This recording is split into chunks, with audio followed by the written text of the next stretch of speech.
Welcome to this explainer on golf rule 9.4 part 2। तो देखिए, अगर एक कैडी से कोर्स पर गलती से बॉल मूव हो जाए तो उसका क्या अंजाम होता है। आज हम इसी रूल का एक हाई एनर्जी इंग्लिश ब्रेकडाउन करेंगे। लेट्स डाइव राइट इन और समझते हैं कि आखिर नियम एक्चुअली क्या कहते हैं।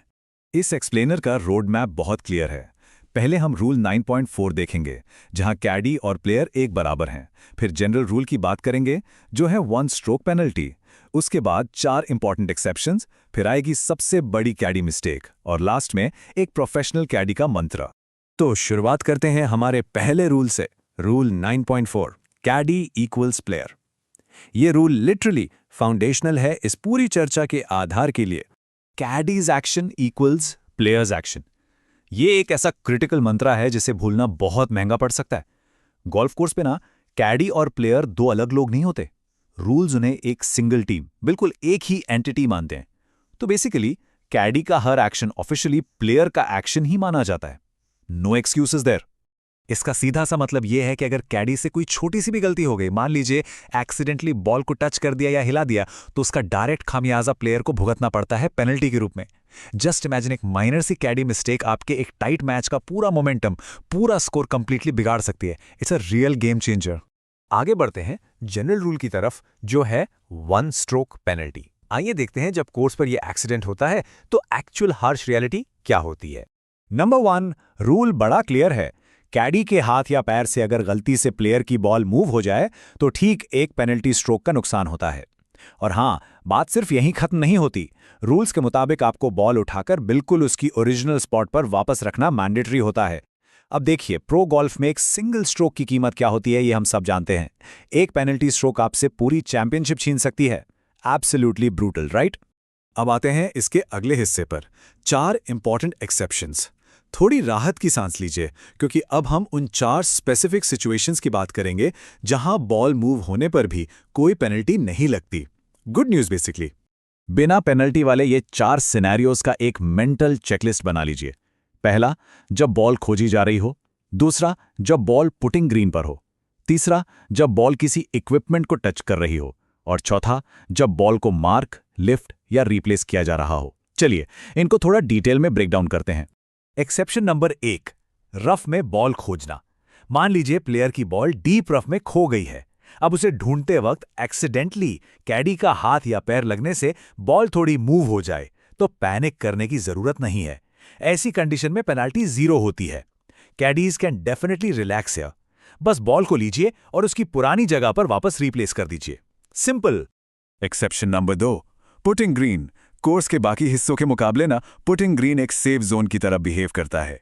यहां अगर गलती से बॉल या आपका बॉल मार्कर हिल भी जाए तो पेनल्टी बिल्कुल 0 होती है।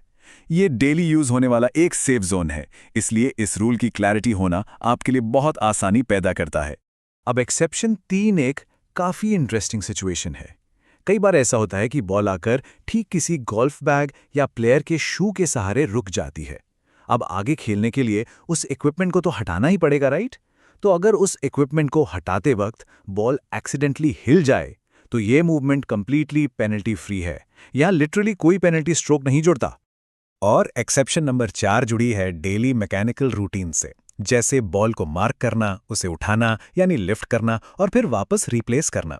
रूल्स परफेक्टली अलाउ करते हैं कि इन स्पेसिफिक रूटीन टास्क्स के दौरान अगर रैंडमली थोड़ी बहुत बॉल मूव हो जाए तो इट्स टोटली फाइन। ऐसा करना पूरी तरह अलाउड है और इस प्रोसेस पर कोई पेनल्टी अप्लाई नहीं होती। इन 4 एक्सेप्शंस को अच्छे से समझने के बाद अब हम आते हैं इस एक्सप्लेनर के सबसे क्रूशियल पॉइंट पर, सबसे बड़ी कैडी मिस्टेक। यहां हम एक बहुत ही मैसिव और खतरनाक मिसकंसेप्शन को एक्सपोज करने वाले हैं। सवाल यह है, क्या ग्रीन वाला रूल पूरे कोर्स पर लगता है? पता है, कई लोगों को यह फॉल्स इल्यूजन हो जाता है कि क्योंकि पुटिंग ग्रीन पर बॉल हिलने की पेनल्टी नहीं है तो शायद पूरे कोर्स पर यही कंसेशन मिलेगा। और एक्चुअली ये सोचना गेम के लिए सबसे बड़ी और डिजास्ट्रस मिस्टेक साबित हो सकती है। देखिए, फर्क बिल्कुल नाइट एंड डे का है। एक तरफ फेयरवे और रफ है, जहां रूल्स काफी स्ट्रिक्ट हैं और बॉल गलती से हिली तो सीधा 1 स्ट्रोक पेनल्टी है। दूसरी तरफ पुटिंग ग्रीन है, जो काफी फॉरगिविंग है और वहां नो पेनल्टी है। तो एक्सप्लिसिटली वार्निंग यही है कि ग्रीन वाला नो पेनल्टी रूल स्ट्रिक्टली बस ग्रीन पर ही रहना चाहिए। इसे कोर्स के बाकी हिस्सों के रूल्स के साथ मिक्स करना एक बहुत महंगी गलती साबित होती है। अब आते हैं हमारे आखिरी सेक्शन पर, प्रोफेशनल कैडी का मंत्रा। इस कंक्लूजन में ये समझना ज़रूरी है कि आखिर इन रूल्स का टेक्निकल नॉलेज होना एक कैडी के लिए इतना क्रूशियल क्यों है। एक सच्चा प्रोफेशनल बनने का मतलब सिर्फ एक भारी गोल्फ किट उठाना और कोर्स पर चलना बिल्कुल नहीं है। इस सोर्स मटेरियल से हमें यही क्लियर होता है कि ट्रू प्रोफेशनलिज्म का एक्चुअल मतलब है खेल की नेचर, उसकी मैकेनिक्स और इन टेक्निकल रूल्स को डीपली मास्टर करना, ताकि प्रेशर सिचुएशंस में आप अपने प्लेयर के स्कोर को हर हाल में प्रोटेक्ट कर सकें। That is the real job. तो आखिर में एक बड़ा सवाल जो हमें खुद से पूछना चाहिए, क्या हर कैडी कोर्स पर आने वाले इन डीप टेक्निकल टेस्ट्स के लिए वाकई तैयार है? मॉडर्न गोल्फ में इन टेक्निकलिटीज़ को जानना सिर्फ एक ऑप्शन नहीं, बिल्कुल मैंडेटरी है। और फ्रेंकली, रूल्स की यही कॉम्प्लेक्सिटी तो इस गेम को और भी ज़्यादा फैसिनेटिंग बनाती है। तो सोचिएगा ज़रूर, क्या आप इस गेम के रूल्स को वाकई उतनी गहराई से समझते हैं जितना लगता है? उम्मीद है इस डीप डाइव से ये नियम बिल्कुल क्लियर हो गया होगा।